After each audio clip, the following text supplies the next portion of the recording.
The ground had opinions about his landing. Sharp ones. Sergeant Cal Brenner hit the scorched metal floor of the Therian 6 outer ring hard enough to knock the smart out of his armor's interface. Sparks hissed around him. His HUD flickered between low battery warnings, oxygen stats, and what he was fairly certain was a recipe for bone broth. "You okay, Sarge?" Someone coughed through the comm. Probably Juno, or the suit itself hallucinating again. Hard to say. "Define okay," Cal muttered, rolling onto one elbow and catching sight of his rifle skidding into a melted heap of caution paint and enemy shrapnel. "If I'm dead, I want a refund. If I'm alive, I want lunch." The battle above was a ballet of fire and shrieking engines, two fleets dueling like drunk knife jugglers in a zero-G opera. Planetside, things weren't better. The Mahari Hiveborn had broken through the defense grid, though nobody was really sure how. They'd arrived in silence, riding fleshy, organic drop pods that smelled like burnt cinnamon and despair. Cal had been leading evacuation protocols. He was not supposed to be anywhere near the front. But somehow, as usual, he had ended up in the very spot where everything decided to go catastrophically heroic. He heard it before he saw it, a high-pitched chirp, terrified, like a toaster panicking in binary. He turned. Among the twisted wreckage of the evac crawler, half buried under a collapsed stabilizer beam, was a small Mahari child. It blinked at him, huge amethyst eyes, antennae quivering, four-fingered hands clutching something fuzzy and violently pink. $1, wearing a cape. Of course. "Great," Cal muttered. "I'm going to get vaporized saving a bug kid with fashion sense." He didn't hesitate. Years of protocol screamed in protest. Enemy species, unknown biosignature, risk of infection, risk of cultural offense. But he was already moving, his boots crunching through glass and burnt composite. Plasma bolts seared past, hissing like angry cats with laser pointers. He leapt. His armor whined. Something behind him exploded dramatically, probably for the effect, he guessed.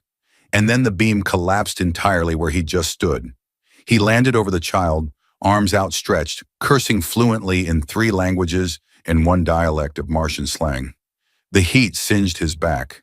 Shrapnel rang against his armor like badly timed applause. Then, silence.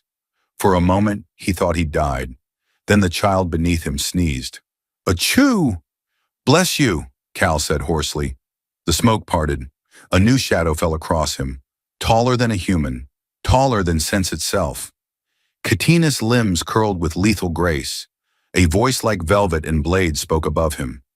"You shielded her with your flesh." Cal looked up slowly. The alien queen stood above them, her gleaming crest arched high, eyes pulsing with a strange light. Soldiers, hers not his, gathered behind her, weapons lowered. Cal said. "You're welcome." She knelt. The queen, kneeling, cradled the child, ran clawed fingers gently over the little one's temples. "She is my only daughter." "Well," Cal rasped, "she's got good aim." Sneezed directly into my helmet filter. The queen's mandibles twitched. It might have been a smile, or a prelude to decapitation. "You saved the future of my people." "I thought I was saving a kid." "You did." Her voice lowered, almost warm, and so much more. He started to sit up, but something in his back said, "Absolutely not." The queen leaned in, whispered something in a dialect his translator couldn't parse. Then she said in clear Terran standard, "I owe you a debt that will change the course of your life." Cal blinked. Could it maybe involve a nap first? Cal woke to something gently tapping his cheek. Tap, tap, tap. He blinked. A long, translucent antenna retracted politely, then returned. Tap, tap. Okay, I'm up. No need to Morse code my face." He tried to sit, but the bed squelched. It pulsed softly beneath him like a giant marshmallow that had opinions. The walls undulated with quiet bioluminescence, casting long amber shadows that swirled in rhythm with his pulse. He glanced around, then muttered, "Either I'm in a hospital or inside a sea creature with very good taste in mood lighting." "You are in the heart chamber of the Hive Mother," said a voice from nowhere and everywhere. He froze. "I swear I didn't touch anything." Well, I might have poked a wall once, but it poked back, so I think we're even. A slit opened in the wall with a sigh that sounded far too intimate for a door. A smaller Mahari figure entered, their body clad in a soft carapace that shimmered like oil over velvet. The eyes blinked sideways. I am attendant vessel 6 reticulated fizz. Fizz? I like that. Sounds like a soda. The attendant made a buzzing noise that might have been a cough or an offended scoff. I am here to guide you through your induction into the hive bond. Whoa, slow down. I just woke up inside a living jelly bean. What do you mean induction? The wall opened again. This time, it was her. Queen Jayara entered like a solar flare in slow motion. The room responded. Lights brightened, walls straightened, the bed stopped, squelching. You are well, Guardian Cal, she said, and it wasn't a question. Depends. Am I dreaming, dead, or halfway through some very experimental military rehab program? You are awake, alive, and honored, she replied, and you have already been changed. Changed how? Jayara approached and extended one delicate claw to his wrist. His veins glowed faintly blue. Your blood now carries a shard of the hive pattern. My daughter's life touched yours. This is sacred. You are of us now. Cal stared at his arm. So I'm… what? Half bug? Quarter bug? Bug curious? Fizz made another buzzing sound that might have been disapproval. You are the first non-Mahari to be bonded by instinct, not breeding or politics, said the queen. You are guardian by decree and bond alike. Guardian sounds nice, less messy than guy who accidentally adopted an alien teenager. The queen's antenna twitched in what might have been amusement. You will learn our ways. You will reside within the living city, ride the sky pass, eat from the Ruth halls, and wear the circlet of unity. Circlet? A globule of flesh dropped from the ceiling and unfurled like a sleepy octopus. Inside it, a golden circlet, glistening and faintly pulsing. Cal eyed it. Does it sing, bite, lay eggs in your scalp? It occasionally hum, Jayara said, but only during lunar tides. He took the circlet with 2 fingers and held it like a particularly ambitious mushroom. Fine, he said, but if it tries to rewire my brain to crave moths, I'm out. The queen extended a hand. Her daughter, now awake and clinging to a plush slime creature with 6 eyes, peeked from behind her mother's legs. Princess Kahari wishes to formally accept your protection. The girl stepped forward. She looked at Cal with wide, uncertain eyes, then offered her stuffed companion. I name you Ploop's new clutchmate, she said gravely. Cal took the toy. It gurgled once and then went limp. He looked at it, looked at the queen and sighed. Okay, clutchmate it is. There was a hole in the wall. It wasn't supposed to be there. Cal stared at it. The hole stared back. Then it hiccuped and vanished with a wet pop, taking part of his boot with it. That's the 3rd spontaneous anomaly today, he muttered, hopping on one foot and trying to shake off what looked suspiciously like extra-dimensional mucus. You people really need duct tape. Behind him, Princess Kahari was perched upside down on the ceiling, somehow. It's a mood portal, she said. The hive has emotional reactions to stress. I sneezed. Exactly. Cal stared at her. I fought in the ice craters of Europa. I've faced pirates, rogue AI, and one time I won an arm wrestling match against a man whose arms were entirely other people's arms. Nothing prepared me for babysitting you. I am not a baby. She flipped down to the floor with feline grace and a faint clicking noise. I am ascending into my 6th neural phase, which according to your Queen Mother's translator is equivalent to a Terran teenage episode. Ugh, she said in perfect mimicry of Terran teenage disdain. You're the worst.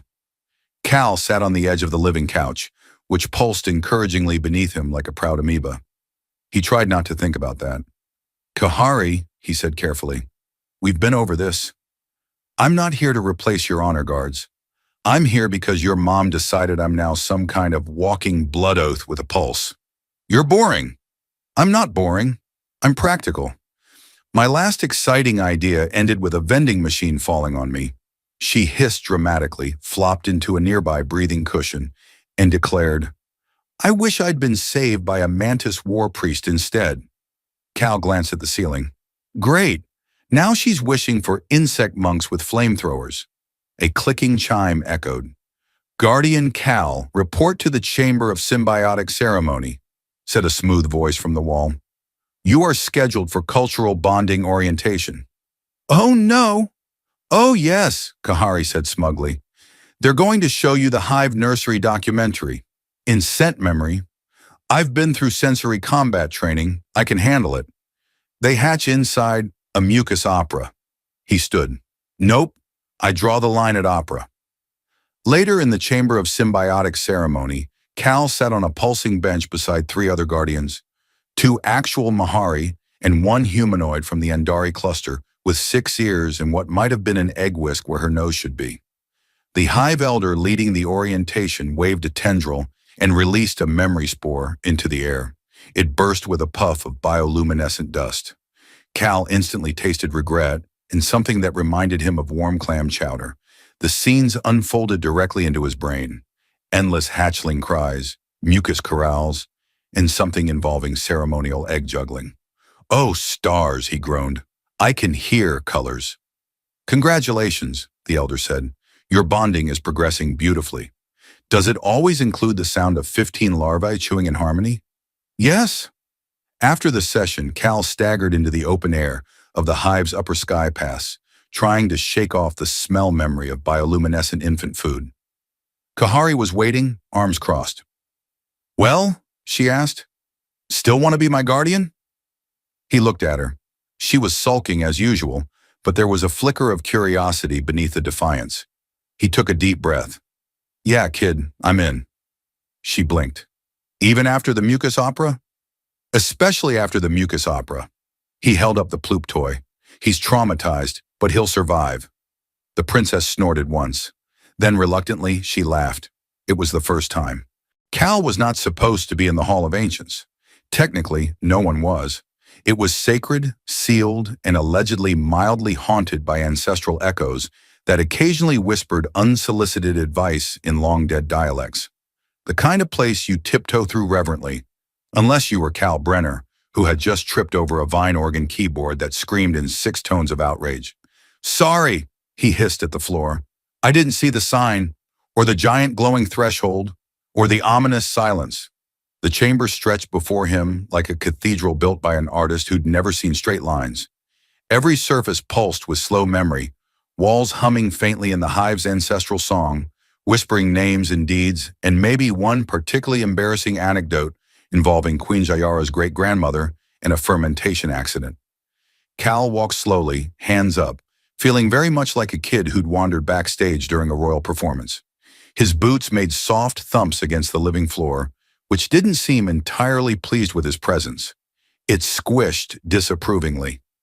At the center of the hall, a throne grew from the ground, not sculpted, not built, but grown, like coral with ambition. Beside it stood the queen herself, her limbs folded, her head tilted ever so slightly. She didn't speak at first.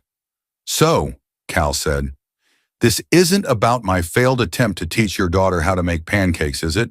Jayara's antennae twitched. The kitchen still exhales smoke. It was a bonding exercise. Flammable bonding. She stepped aside, revealing a shallow basin grown into the floor. It shimmered with liquid memory, silvery and warm, showing fragments of impossible things. Glimpses of cities in orbit around sun trees, starships shaped like jellyfish, and one surprisingly intimate moment between two creatures who appeared to be arguing in interpretive dance. This is the memory of the bloodline, Jayara said. It recognizes you. I don't think I know it well enough for that, Cal muttered. We've only been genetically entangled for a couple weeks. Jayara lowered her head, solemn now. You think this bond is accidental, but you were chosen, not just by the moment, but by what you carry. Ma'am, Cal said, rubbing the back of his neck, I'm pretty sure what I carry is unresolved trauma and a slightly elevated cholesterol level. The hive sings to you, she said, even when you do not listen. Sometimes it also growls at me. Once my room tried to digest my boots. That was a misunderstanding? Tell that to my socks. The liquid in the basin flared. Images solidifying. A battle, old beyond reckoning, played out across collapsing moons and flickering stars. Humans and Mahari, locked in a dance of destruction, their shapes barely recognizable. And then, something strange. A human reaching out. Not with weapons but light. A spiral formed, joined, merged. What you carry is the echo of a choice made long before this lifetime, Jayara said. Are you saying I'm part hive? Cal's voice cracked slightly. Because that's going to make dating really complicated. You are part legacy, a rare thread, the last human our ancestors trusted, long before peace. You are not the first, but you may be the last. He stared into the basin. One of the figures looked like him. Same tired eyes, same stubborn tilt of the jaw. It was disturbing, and somehow comforting. So this was fate, he whispered. No, the queen said. This was pattern. And pattern may be resisted, but never ignored. There was a long silence. Then Cal nodded once, slowly. Okay, he said. I'll keep protecting the princess, bonding with the hive, and trying not to offend the walls. But you owe me one thing. Jayara tilted her head. Name it. I want pancakes, real ones. No symbiotic fungus. Just flour, eggs, and maybe a syrup that doesn't hiss. Jayara's mandibles twitched. I will consult the memory basin. It better not start glowing ominously, Cal muttered. The sky tore itself open. Not with thunder, not with lightning, but with a slow, deliberate ripple. As though reality had just exhaled and realized it was overdue for an existential crisis. The hive's outer sentience, what Cal liked to call Mother Nature with antennae, let out a low-frequency groan that rattled everything from bioglass panels to the inside of his teeth. Tell me that was a weather update, Cal said, already reaching for his comm. Princess Kahari, now wearing ceremonial armor that seemed mostly decorative and mildly carnivorous, stood beside him with narrowed eyes. That is not weather. No kidding. Cal glanced at the sky again. The tear widened. Something vast and sleek slipped through. Black like polished obsidian, shaped like a serpent, and an equation had a baby. New friend? He tried. Kahari shook her head. That is the fold. Fold what? Space? Laundry? Reality? Yes. He stared at her. That wasn't an answer. That was a threat disguised as a sentence. Before she could explain further, or get sarcastic about it, which she usually did, the air around them buzzed. A message burst across the hive's neural web, and Cal's internal link, still inconveniently connected to every emotional hiccup in the hive's mood swings, pinged like a fire alarm trapped in a soap opera. Emergency council summons, he groaned. Let me guess. They want me to lead a diplomatic mission into the gaping maw of cosmic weirdness. You are the guardian. I was also once a janitor on a cargo barge. Let's not assign responsibilities too fast. The queen met them at the central node, her limbs taut, her gaze fixed on a three-dimensional projection of the fold, now hovering midair like a smug math problem. It has arrived early, she said. We thought we had cycles. We have hours. Of course we do, Cal muttered. You know, I once had a vacation scheduled. It involved sand, warm drinks, a beach that didn't try to sing to me telepathically. You are the only one who can cross into its perimeter, Jayara said. Cal blinked. Come again. Your blood patterns resonate. You are unrecognizable to it. To the fold, you are neither threat nor prey. So I'm space tofu. Precisely. A ship was prepared. Not a normal ship, a hybrid organism, grown and sculpted from both hive genetics and Terran alloys. Cal dubbed it the haphazard diplomat, much to the builder's visible discomfort.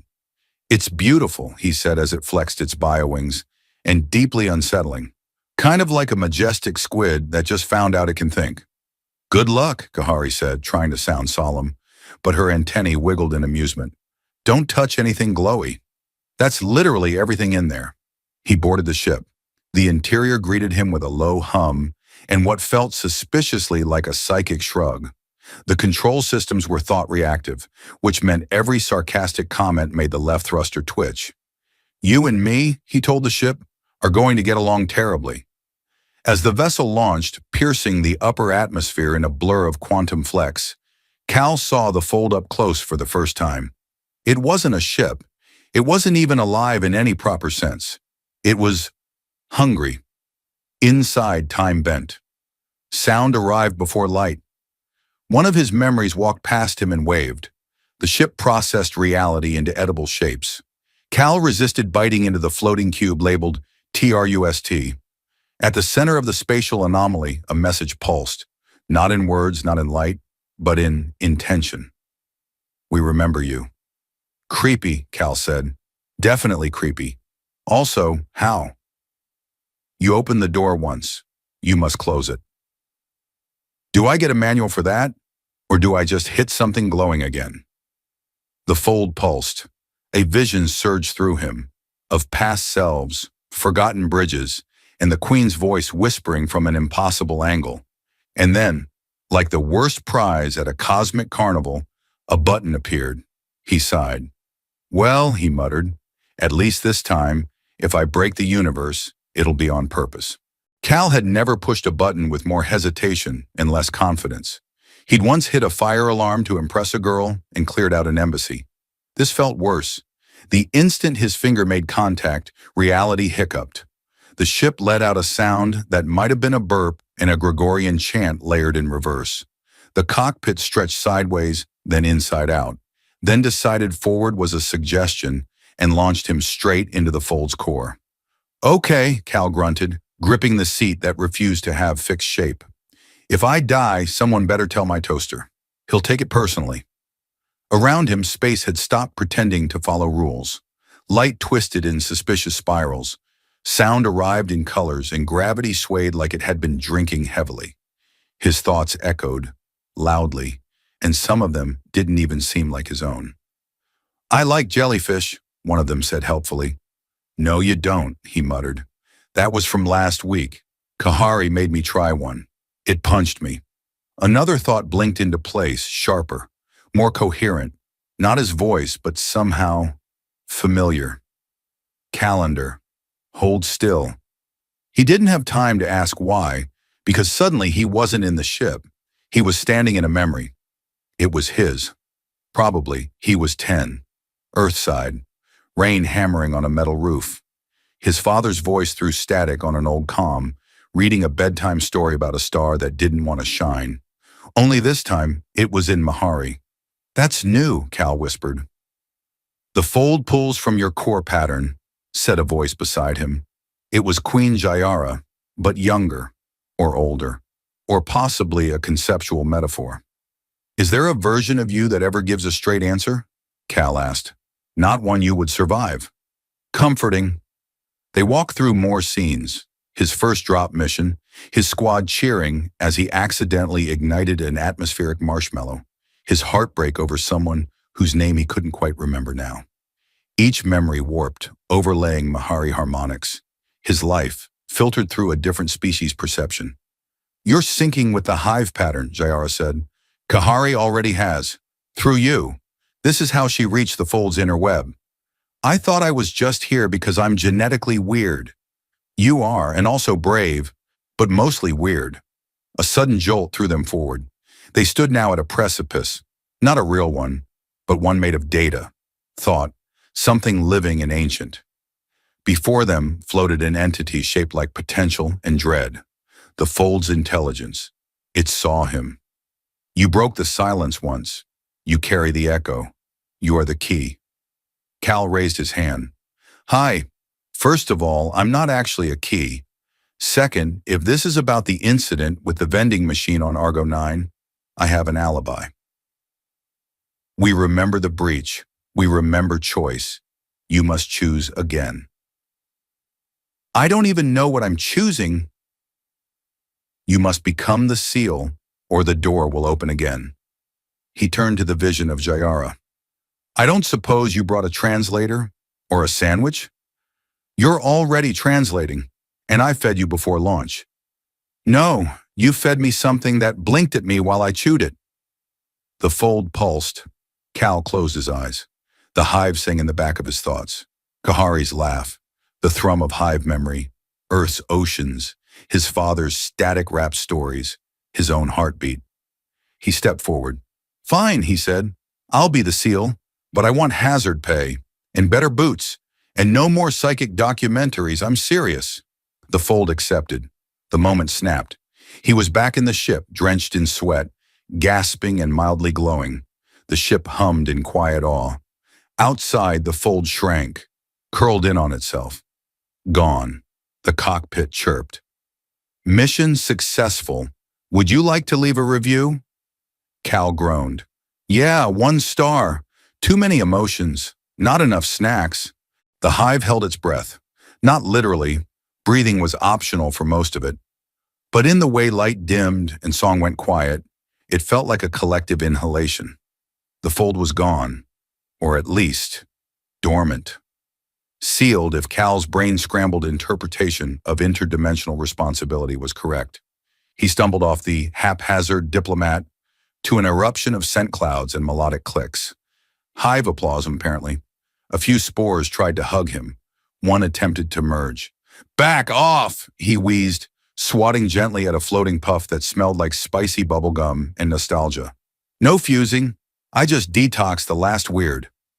Queen Jayara approached, flanked by her tallest honor guards and a gelatinous scribe wearing a monocle. That was new. "You returned," she said simply. "I always return," Cal replied. "Usually with more trauma and slightly less sanity." Kahari charged forward. "Did you see it? The core? The thoughts that aren't thoughts? Yes, and no, and yes again, but sideways." He blinked at her. "I think one of my memories adopted me." "Cool. I wouldn't recommend it." She leaned in. "Are you still... you?" Cal paused, took inventory. Fingers? Check. Legs? Wobbly but present. Internal monologue? Sarcastic as ever. "Yeah, me enough." Jayara stepped forward. "Then I must fulfill the last element of my promise." "Another one?" he asked, because I was kind of hoping for a nap and something fried. "You are free." Cal blinked. "Come again. You may leave. The hive no longer binds you. You have fulfilled what no outsider has in 10,000 turns. You may return to Earth, or wherever your stars call." He stared at her. "Just like that? You are no longer a necessity, only a choice." That one hit harder than he expected. Not because he'd planned on staying, but because he hadn't realized until that moment how much this absurd, humming, occasionally mucus-coated empire had started to feel like home. "So I get to walk away from all this?" he said. "Yes." He looked at Kahari. She tried to look aloof and failed. Her antennae drooped slightly. "I see," he muttered. "This is the part where the hero turns toward the stars. Cue dramatic music. Slow fade out." "You may also stay," Jayara said almost gently, "but not as guardian, as yourself." "As myself." She extended a small, shimmering node, a single pulse of song. Inside it was silence, not absence, but release. The hive pattern within him, muted, a gentle parting. He held the node. It was warm. "What happens if I keep the link?" he asked. "You remain one of us, mind-tethered, life-bound. You will feel the hive. It will feel you. And if I let go, you walk free." He turned the node in his hand, looked out at the glowing towers, the pathways shaped by memory, the people who clicked and buzzed and occasionally threw fungal festivals because a moon passed unusually close. He looked at Kahari again. She refused to meet his eyes. He crushed the node in his palm. It dissolved in a shimmer of light. "I'm terrible at quitting jobs," he said. "Guess I'm staying." Kahari's face lit up. "You'll still be my clutch mate?" "Only if I get a better room, and no more scent-based alarms. The last one made me smell my own regret." Shiara's mandibles twitched. "Then you stay, not as soldier, not as tool, as family." Cal sighed.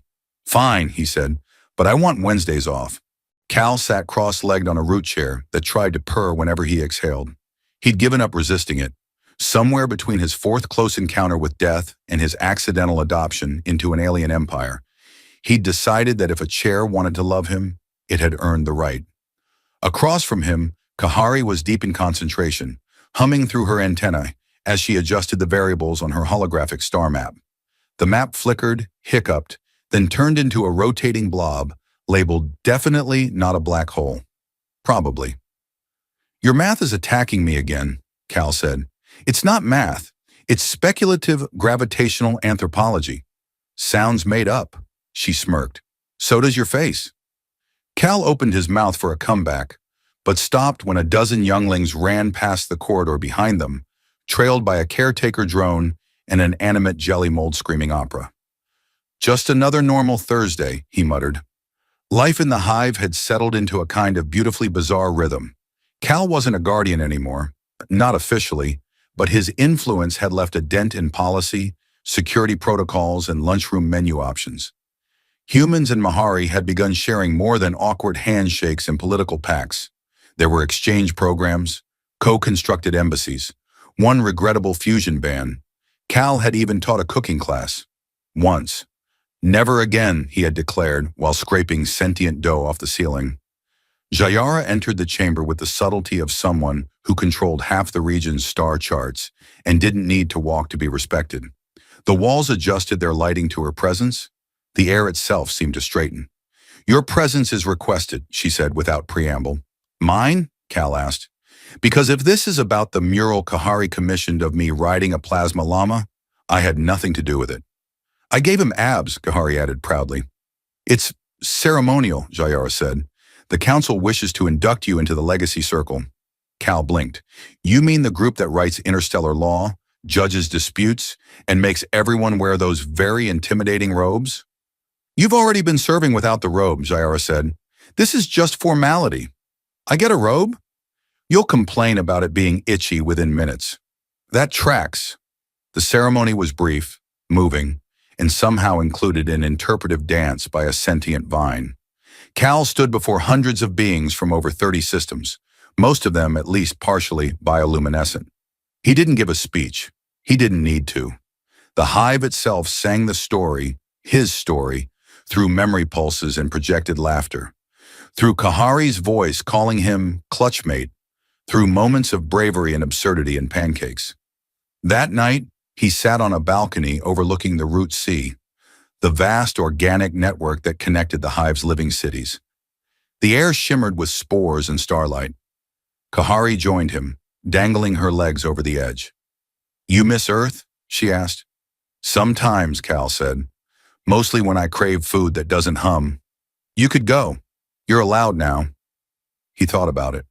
Thought about quiet Earth nights, the buzz of neon cities, the way people pretended they weren't scared of each other. Then he looked at the world he was sitting in, a world where fear had turned into trust, where his sarcasm had somehow rewritten policy, where he was finally irrevocably seen. Nah, he said. This place needs me.